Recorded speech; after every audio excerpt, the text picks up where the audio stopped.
My name is Micah, and I own the Volvo C30 T5. Mods I got on it is a braces underneath from ultra racing, intake, exhaust, tune from elevated as well. We also have Godspeed coilovers, V2s, coil drives pretty well. Much bigger intercooler on the front end. ABC greens up front, Brembo rotors all around. Nothing too crazy yet. The rear end has the spoon diffuser from S2000. It does bolt on quite well. Things about I like about my Volvo, it's very smooth, refined. People hear I drive a Volvo, they kind of laugh, think it's an old man's car. But you get in it, it's very smooth, refined. Even with the mods now, it's almost a sleeper.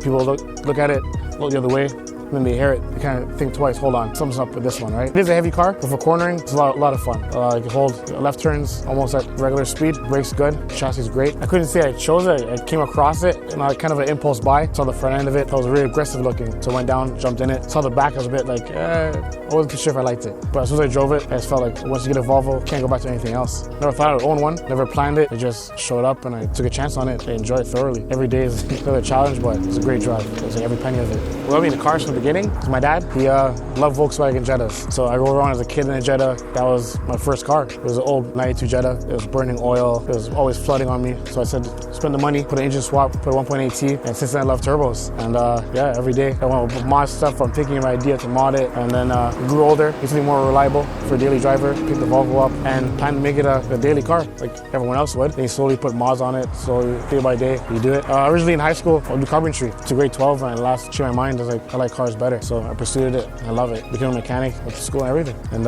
stuck to it. I have a Volvo now and then people look at me, they don't take me seriously, but buy a Volvo. After this, I'll buy another Volvo if I could. If I could find one, better, worse, on the build. But yeah, I was always stick with cars. Even now, he's still looking at other Mustangs or whatever. He's like, he likes any truck, any car with a nice exhaust tone. He even sees me now with this one. He sees a different mod go on and he's shaking his head because he knows I can't help myself, but it's still money I'm spending on cars. It's enjoyable. Every mod you do it, when you do it yourself, you feel great. You look at it when it's parked, you're like, I did this.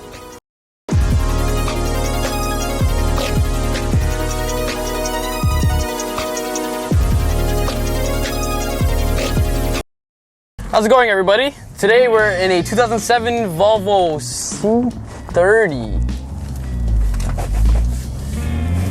And who would have thought this thing is boosted? Nobody even knows about these cars. Like, usually whenever you see these cars, it's like they're already rare just seeing them by itself. You don't really see one built. This car actually belongs to my friend Micah, and he really likes it. His car kind of just came across him, so it's kind of like one of those meant to be stories. He actually works at a dealership, so this car was actually a trade-in, and he just bought it. He's like, yo, you know what? It's gonna be my new daily, and he decided to do one mod, and that was the intake, and everything just kind of snowballed on from there, like everybody else's story.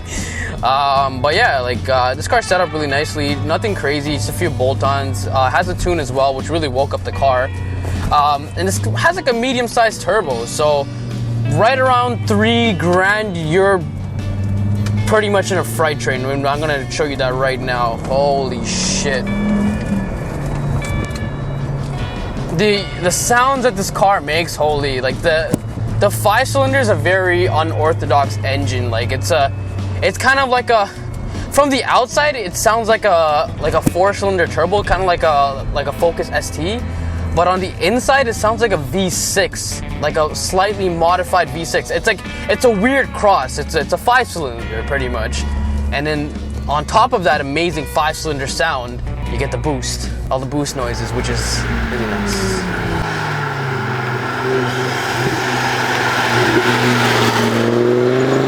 Coils that he's got on this is also Godspeed. It's actually really hard to find parts on this thing, obviously, because this is a Swedish car and nobody really has it, but it shares the same chassis as a Mazda 3.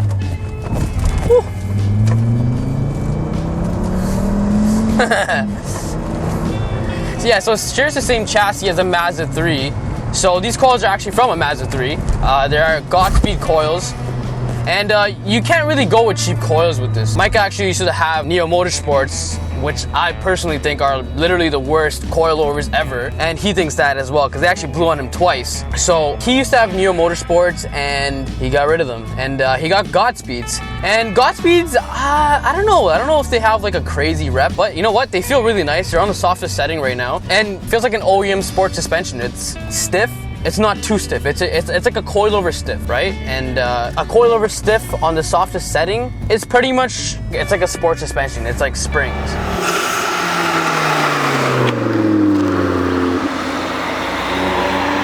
But yeah, I'm really surprised. This car, it's kind of an odd one. You don't really see these much on the road. And especially built, like this is honestly the first time I've ever even seen this build. I didn't even think people even built these. Mike actually tells me there's another one in Oshawa actually that's built. Oh man, once you hit 3,000 RPM, the boost just kicks in and it's just straight.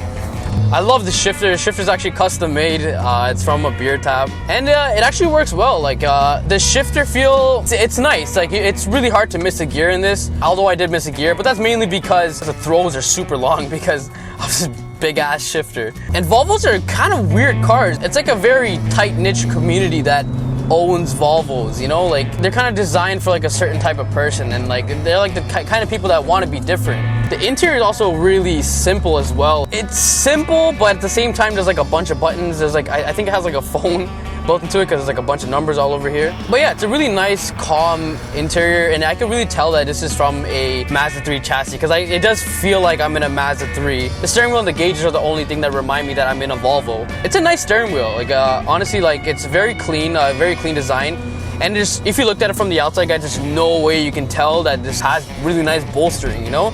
Like I wouldn't swap this steering wheel out for like an aftermarket one. It actually feels really nice in your hands. Ooh, and we get some backfire too.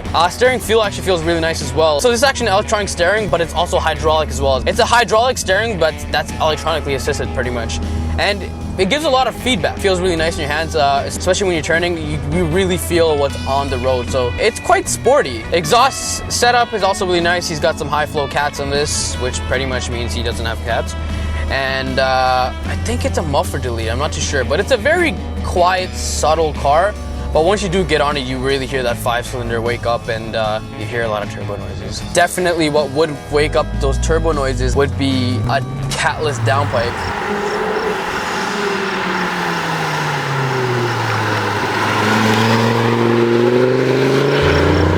Let's do a quick second gear pull.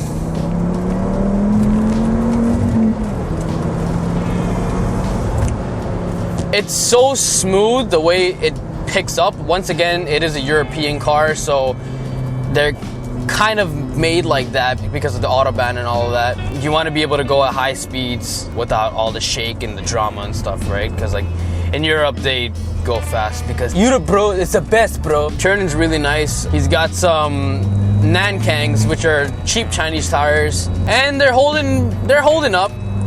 They're pretty much almost completely faded, so we're not gonna hit corners too hard because we don't want to understeer and crash the car.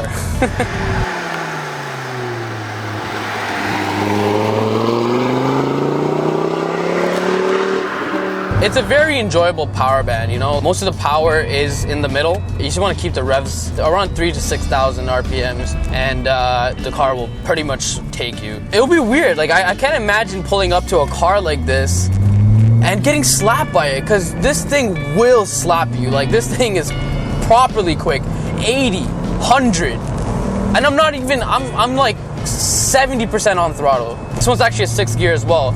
And you just put it into like the highest gear and instantly car's super quiet and you're just cruising. Super comfortable. It's just a daily. Right? So under 3,000, like Micah said, it's just an old man's Volvo. But the second the boost comes on, oh shit.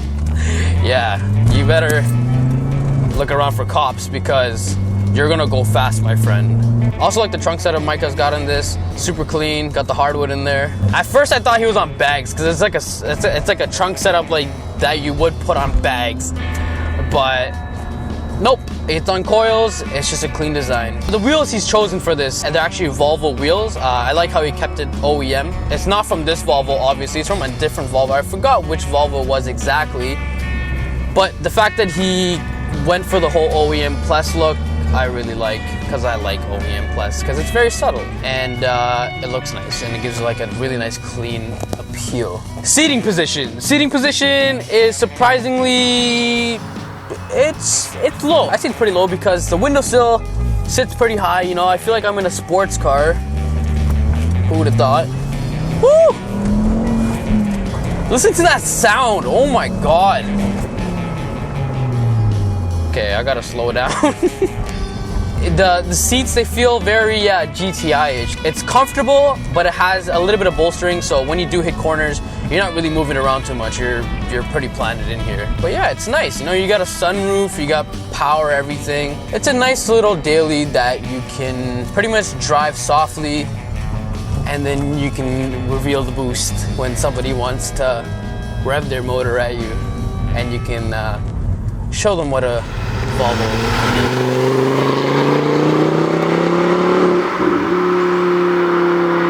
And with these cars, because they're not a common car, you're gonna have to be committed, my friends, because once you start upgrading this car, because Micah tells me that this car is fairly reliable, but once you start upgrading it, you have to upgrade it properly, because if you don't upgrade it properly, you're gonna run into a lot of problems. And when I mean a lot of problems, I mean a lot of problems. I mean, like, his coil packs, they literally went one after the other, and a lot of the times you're gonna have to wait.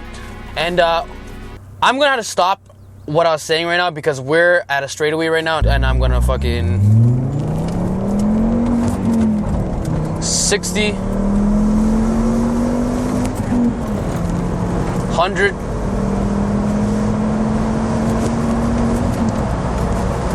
And now we're in Mexico. Oh shit. Yes. So it will consistently just keep pulling non-stop. It'll just pull. It'll just pull like a freight train. This thing just pulls straight. This car has so much torque. It's insane the amount of torque that this car has. Wow. And it's so seamless too. It was the engine didn't even sweat. It was such a smooth power band. Very linear, very European.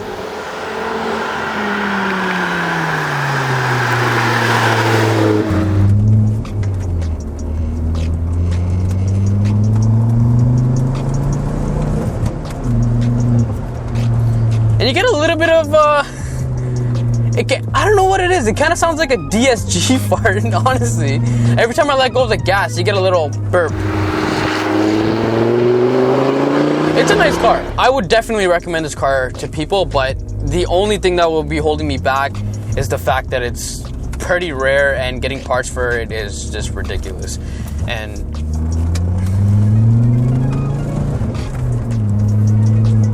super tight. I like these coils. They feel nice.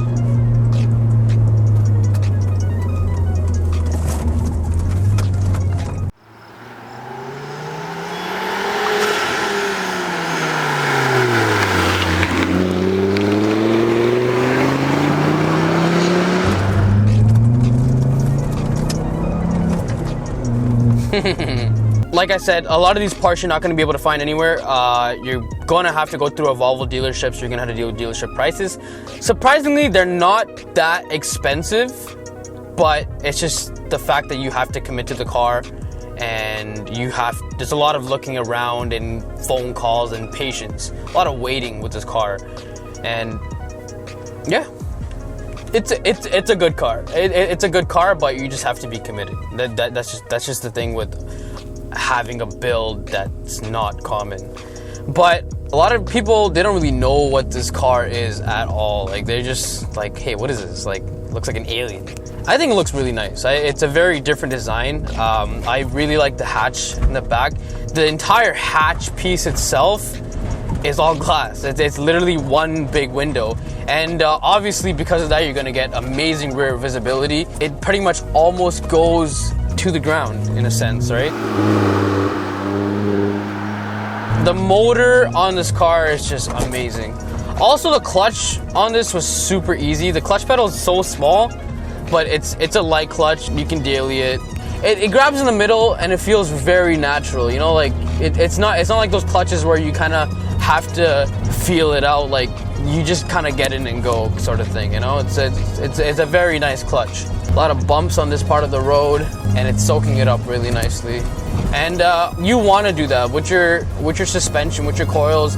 You want to potentially keep it on the softest setting. Like, I find that personally with all of my cars, I like to adjust the dampening to the softest side, especially for like a road configuration, because you don't want to be bouncing all over the place, and you know, it just doesn't make sense. You know, the coilover itself it's already stiff as it is, so you can put it on the softest setting. You don't need to have it stiff. You're not on the track, guys. Okay, guys, thank you so much for watching. Let me know in the comment section below if you would ever buy a Volvo, or if you would build a Volvo. And what do you think about the 5 cylinders? Do you think it's interesting, or do you think it's not a proper motor? And thank you so much for watching, guys. I want to thank Micah for coming out with his very one-of-a-kind Volvo. I like your car, man. It's very different, and I respect that you have the patience to wait for the parts and all that stuff, make all the phone calls. And you know what? It's definitely rewarding. At the end of the day, you got something really different. Also, guys, make sure to like and share this video, because that really, really does help. And make sure you press the subscribe button, because I drop a new car review every single Sunday from the Toronto area. And while you're at it, press that bell button right next to it, because that bell button is gonna let you know exactly when I do drop those videos. It'll send you like a notification so you guys can watch it first and be cool. Anyways, guys, be good kids. 11-11. Take it easy, guys. Peace.